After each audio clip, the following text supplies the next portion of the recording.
नमस्कार सभी को नमस्ते। अब हमें अगले वीडियो में इससे अगला जो हमारा पिछले वीडियो से 7 क्वेश्चन के बाद 8वां क्वेश्चन चलेगा। और 8वां क्वेश्चन क्या है? एक समांतर श्रेणी में प्रथम पद 8 है। एक समांतर श्रेणी में प्रथम पद हमारे पास क्या है? 8। प्रथम पद 8 है और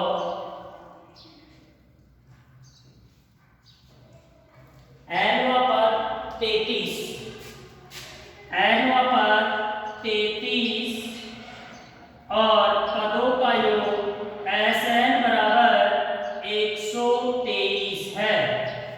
एक समांतर श्रेणी में प्रथम पद 8, nवां पद 33 और पदों का योग है 123। अब हमें n तथा सार्वंतर d ज्ञात करना है। ज्ञात क्या करना है इसमें? n तथा d, n व d ज्ञात करना है। तो यहाँ पर समांतर श्रेणी का प्रथम पद है 8, nवां पद है 33, पदों का योग है 123। n तथा d ज्ञात करो।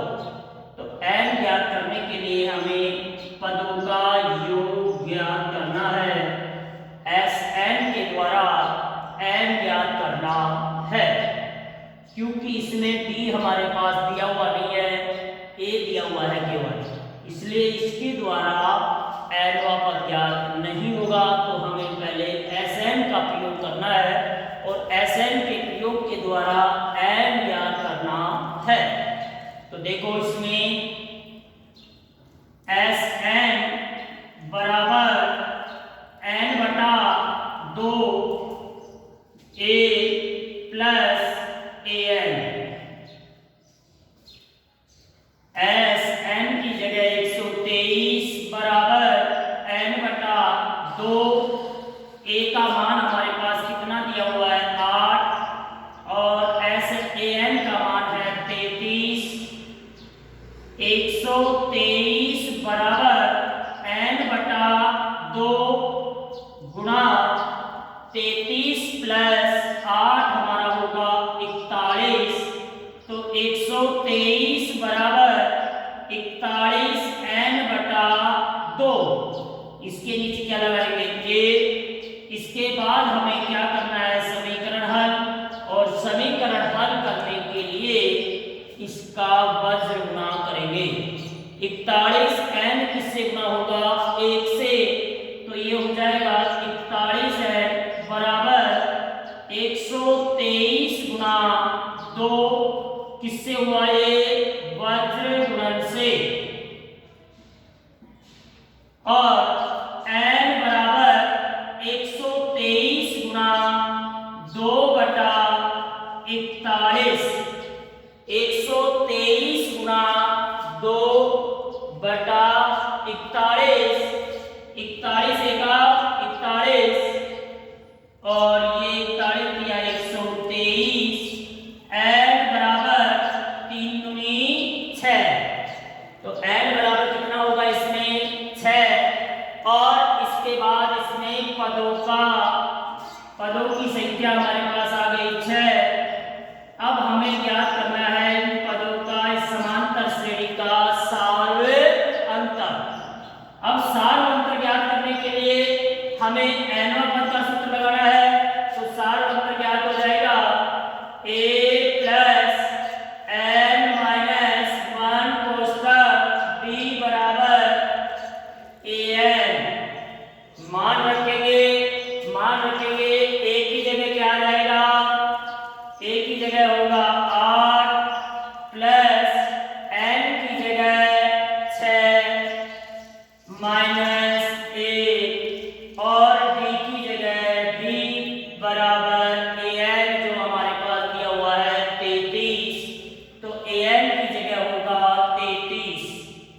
8 प्लस 6 में से घटाएंगे 5 डी से गुणा करेंगे 5d बराबर 33 और 5d बराबर 33 माइनस का 8। 5d बराबर होगा 33 में से 8 घटाएंगे तो ये होगा 25 और d बराबर 25/5। d का मान होगा यहाँ पर 5। तो इस समांतर श्रेणी का में पदों की संख्या कितनी होगी? 6 और इसका सार अंतर कितना होगा? 5 और इन 6 पदों का योग हमारे पास दिया हुआ है 123 और जो अंतिम पद है हमारा छठा पद है वो होगा 33। तो इसलिए n बराबर 2 6 और d बराबर 5 इसका आंसर होगा। इसके बाद अगले क्वेश्चन में अगला क्वेश्चन है 280 रुपए की राशि 4 पुरस्कार देने के लिए रखी गई है। नवा क्वेश्चन हमारा है 280 रुपए की राशि 4 पुरस्कार देने के लिए रखी गई है। पुरस्कार की जो कुल राशि है, पुरस्कार की कुल राशि हमारे पास है 280 रुपए। पुरस्कार की जो राशि है वो 280 रुपए है। फिर इसके बाद दे रखा है कि यदि प्रथम पुरस्कार के बाद का प्रत्येक पुरस्कार अपने ठीक पहले पुरस्कार से 20 रुपए कम है। प्रथम पुरस्कार के अलावा प्रत्येक पुरस्कार अपने ठीक पहले पुरस्कार से 20 रुपए क्या है? कम। प्रथम पुरस्कार के अलावा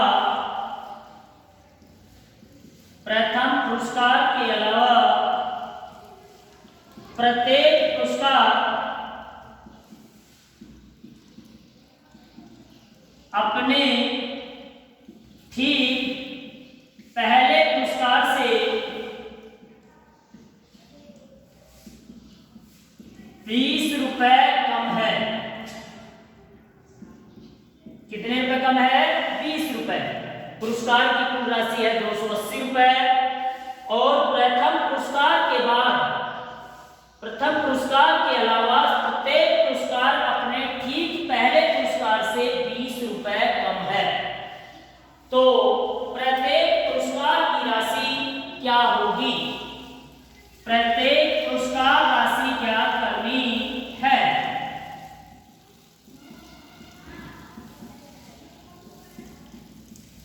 प्रत्येक पुरस्कार की राशि ज्ञात करना है।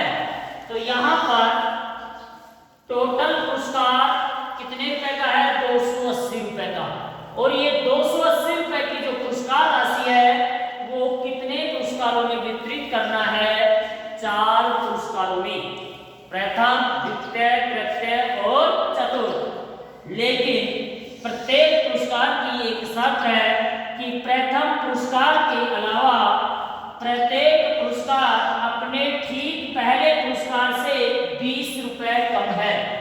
तो पहला पुरस्कार जो मानेंगे उससे दूसरा पुरस्कार 20 रुपए कम, तीसरा दूसरे से 20 रुपए कम और जो चौथा पुरस्कार है वो तीसरे पुरस्कार से 20 रुपए कम है। तो यहां पर हम माना प्रथम पुरस्कार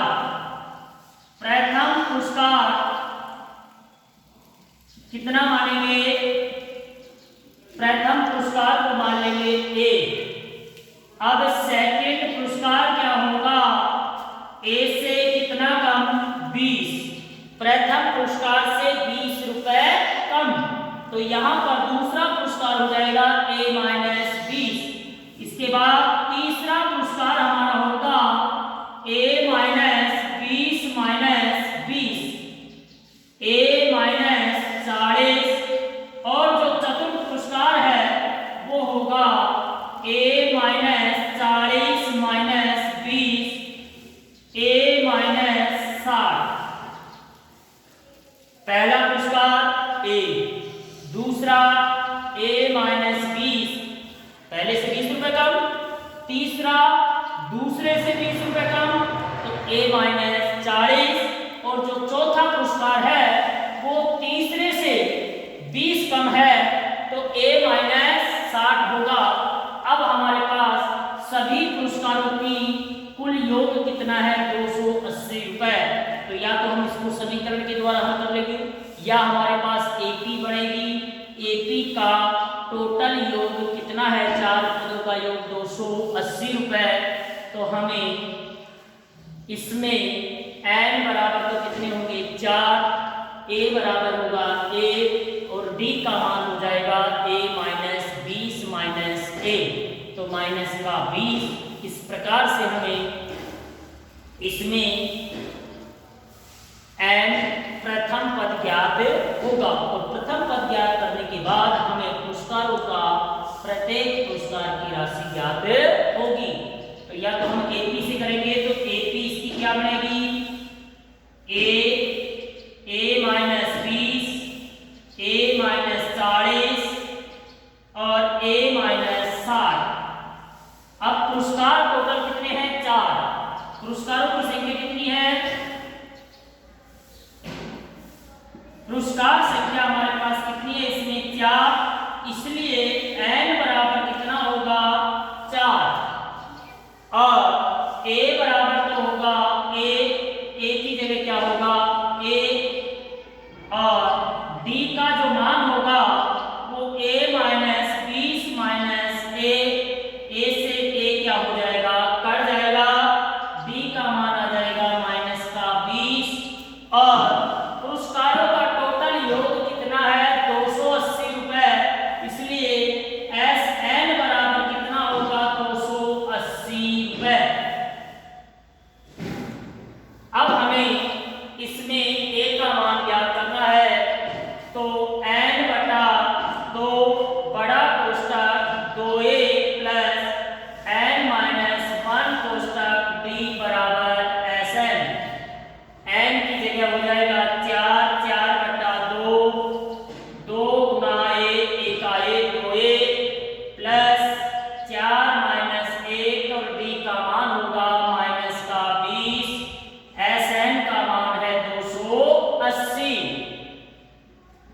यहाँ कितना आ जाएगा 2A माइनस का 20 गुना 3 माइनस का 20 दिया 60 बराबर 280 गुणा करेंगे 2 दूनी 4A माइनस का 120 बराबर 280, 4A बराबर 280 प्लस 120, 4A बराबर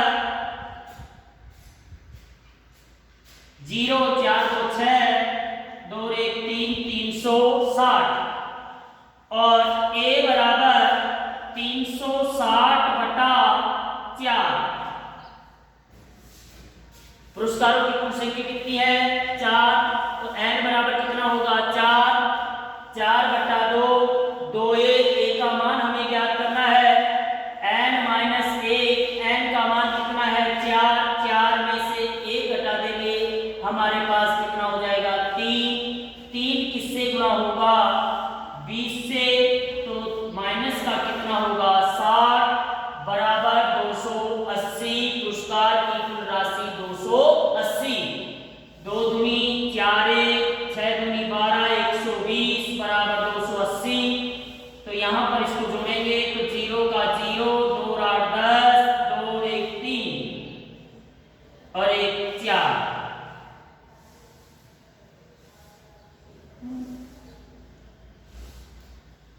400, 4A बराबर 400, A बराबर 400/4, A का मान होगा 100।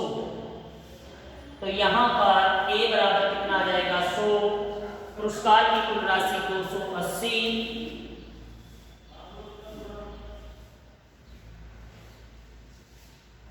अब इससे पहला पुरस्कार तो क्या होगा 80। अगर हम इससे करना चाहें तो इससे कर लेंगे, दोबारा देखेंगे तो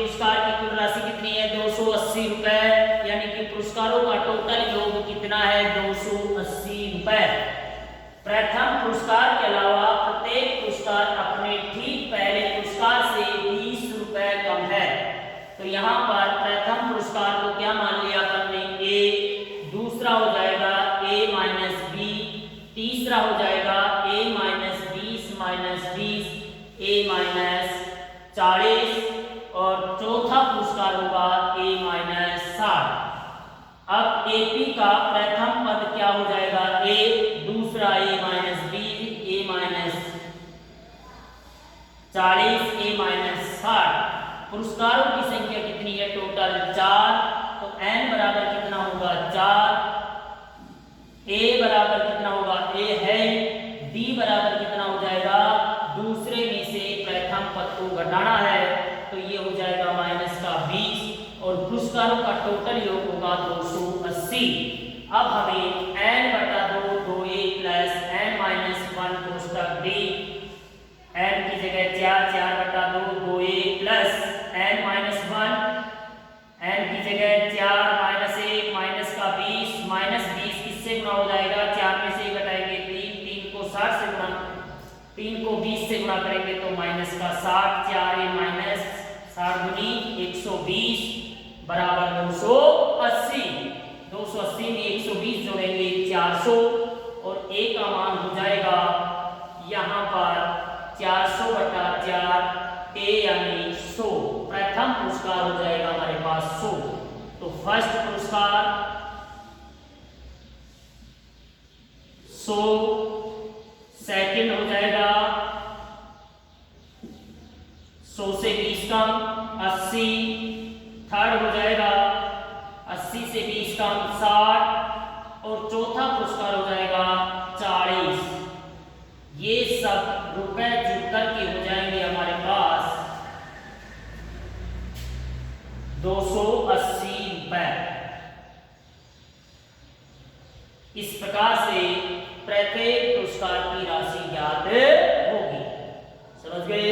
यहाँ पर प्रथम पुरस्कार क्या आ गया 100 में से 20 कम 80, 80 से 20 कम 60, 60 से 20 कम 40। इस प्रकार से टोटल पुरस्कारों का योग होगा 280 और प्रत्येक पुरस्कार की जो राशि है वो पहला पुरस्कार 100, दूसरा 80, तीसरा 60 और 40 सबको जोड़ेंगे तो हमारे पास आएगा 280। इस प्रकार से हमारे पास लास्ट क्वेश्चन इस पॉइंट का चलेगा। एक टेलीविजन सेटों का निर्माता तीसरे वर्ष 600 टीवी और सातवें वर्ष 700 टीवी सेटों का उत्पादन करता है, यह मानते हुए कि प्रत्येक वर्ष उत्पादन में एक समान रूप से एक निश्चित संख्या में वृद्धि होती है। तो याद कीजिए प्रथम वर्ष में उत्पादन क्या है, 10वें वर्ष में उत्पादन क्या है और nवें वर्ष में उत्पादन 7 वर्षों के उत्पादन का कुल योग कितना है। तो यहाँ पर एक टेलीविजन सेटों का जो निर्माता जो कंपनी है वो टेलीविजन बनाती है, जिसने उस कंपनी ने तीसरे वर्ष जो टीवी बनाई है वो बनाई है 600। तीसरे वर्ष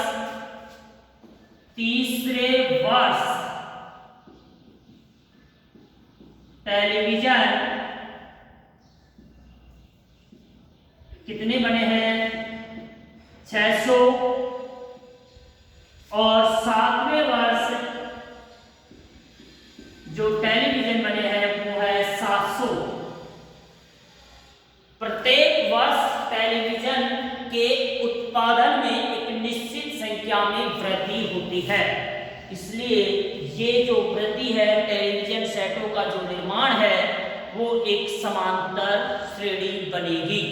कौन सी श्रेणी बनेगी, समांतर श्रेणी, क्योंकि प्रत्येक वर्ष एक निश्चित संख्या में वृद्धि होती है।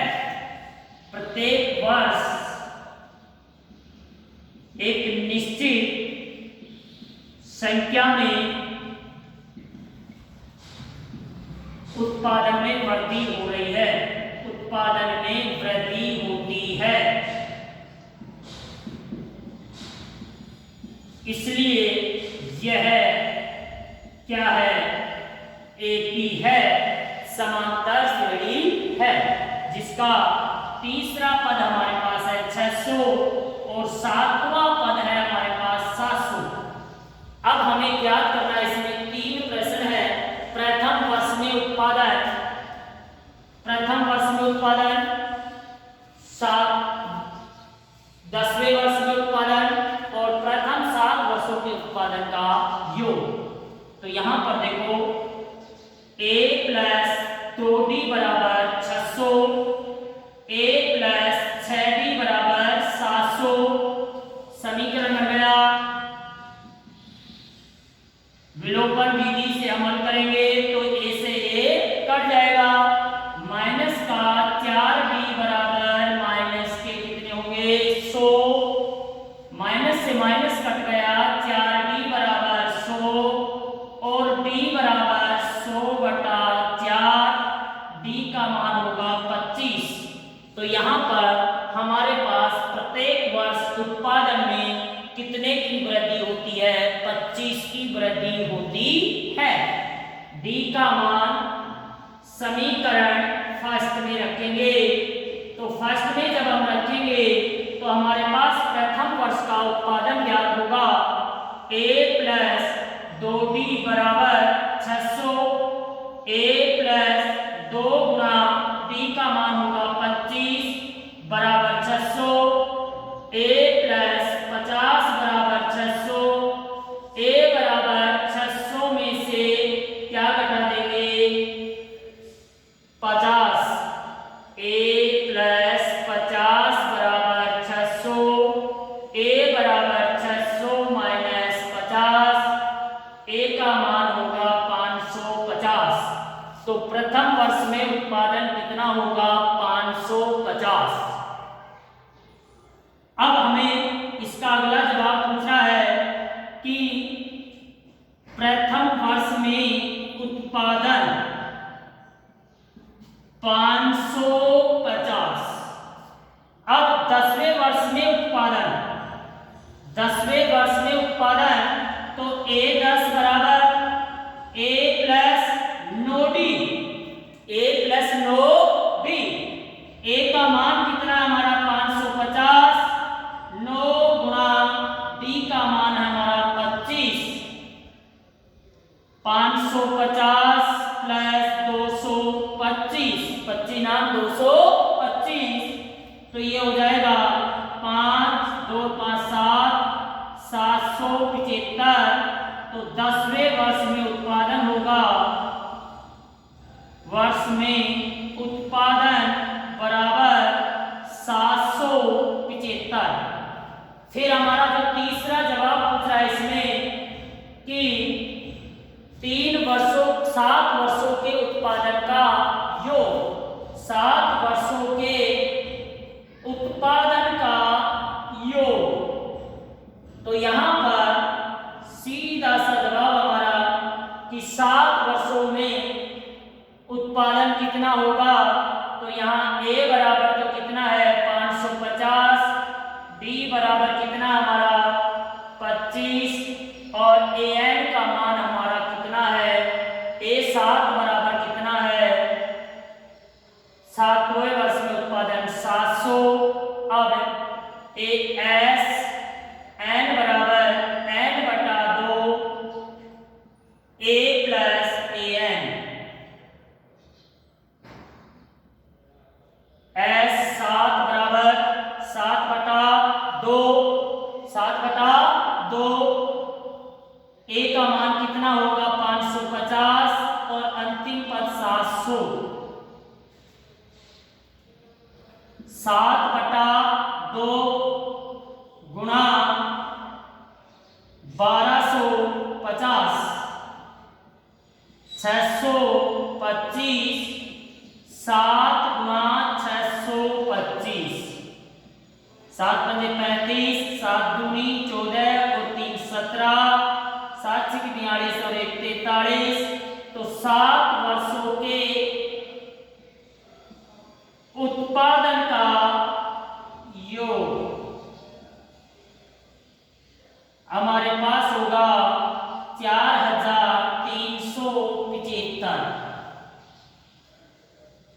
तो यहाँ पर तीन जो प्रश्न हमारे पास, तीनों का जवाब मिल गया है। तीसरे वर्ष टेलीविजन सेट बने 600, सातवें वर्ष बने 700। प्रत्येक वर्ष एक निश्चित संख्या में टेलीविजन सेटों के निर्माण में वृद्धि होती है। इसलिए ये हमारी जो सूची है वो समांतर श्रेणी में होगी। और समांतर श्रेणी का तीसरा पद 600, सातवां पद होगा 700। तो डी हमारे पास कितना होगा 25। अब डी का मान समीकरण फर्स्ट में रखेंगे तो हमारे पास प्रथम पद आ जाएगा 550, यानी कि प्रथम वर्ष में उत्पादन होगा 550। फिर पूछ रहा है 10वें वर्ष में उत्पादन 775, a प्लस 9d। तो 550 प्लस 9 गुणा 25 225, यहाँ पर हो जाएगा 775। फिर पूछ रहा है कि 7 वर्षों के उत्पादन का योग, तो n का मान कितना होगा 7, a7 बराबर कितना है 700। तो यहाँ पर Sn बराबर n/2 कोष्टक a प्लस an। तो ये हो जाएगा टोटल 7 वर्षों के उत्पादन का योग 4375। इस प्रकार हमारी 5.3 समाप्त होती है। धन्यवाद।